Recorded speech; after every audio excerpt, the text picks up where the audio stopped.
سوال: نماز شروع کرنے سے پہلے کن چیزوں کی ضرورت ہوتی ہے؟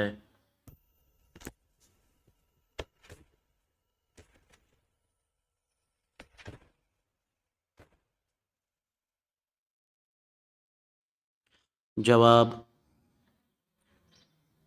7 چیزوں کی ضرورت ہوتی ہے۔ سوال: وہ 7 چیزیں کون سی ہیں؟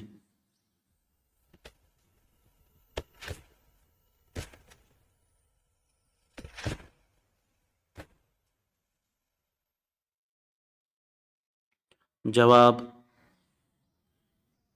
1 بدن کا پاک ہونا، 2 کپڑوں کا پاک ہونا، 3 نماز کی جگہ کا پاک ہونا، 4 ستر عورت ہونا، 5 نماز کا وقت ہونا، 6 قبلے کی طرف منہ کرنا، 7 نماز کی نیت کرنا۔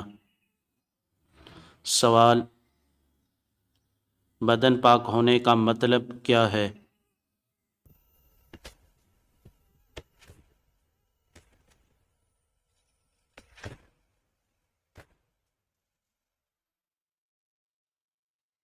جواب: بدن پاک ہونے کا مطلب یہ ہے کہ بدن پر نجاست حقیقیہ اور نجاست حکمیہ نہ پائی جائے۔ سوال: نجاست کی کل کتنی قسمیں ہیں؟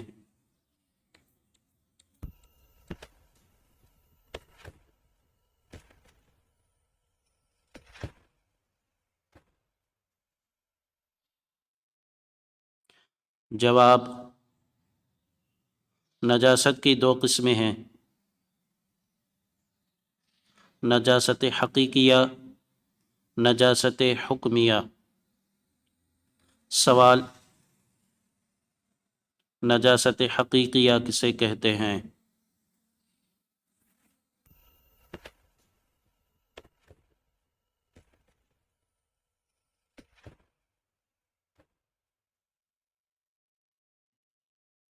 جواب: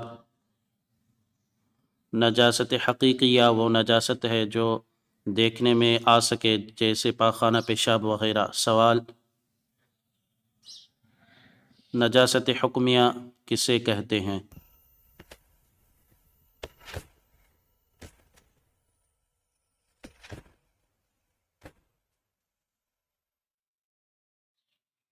جواب: نجاست حکمیہ وہ نجاست ہے جو شریعت کے بتانے سے ثابت ہو مگر دیکھنے میں نہ آ سکے، وہ حالتیں جن کی وجہ سے آدمی پر غسل یا وضو ضروری ہو جاتا ہے۔ ویڈیو اچھی لگی ہو تو لائک، کمنٹ اور میرے چینل کو سبسکرائب کر دیجئے۔ ملتے ہیں اگلی ویڈیو میں، تب تک کے لیے اللہ حافظ۔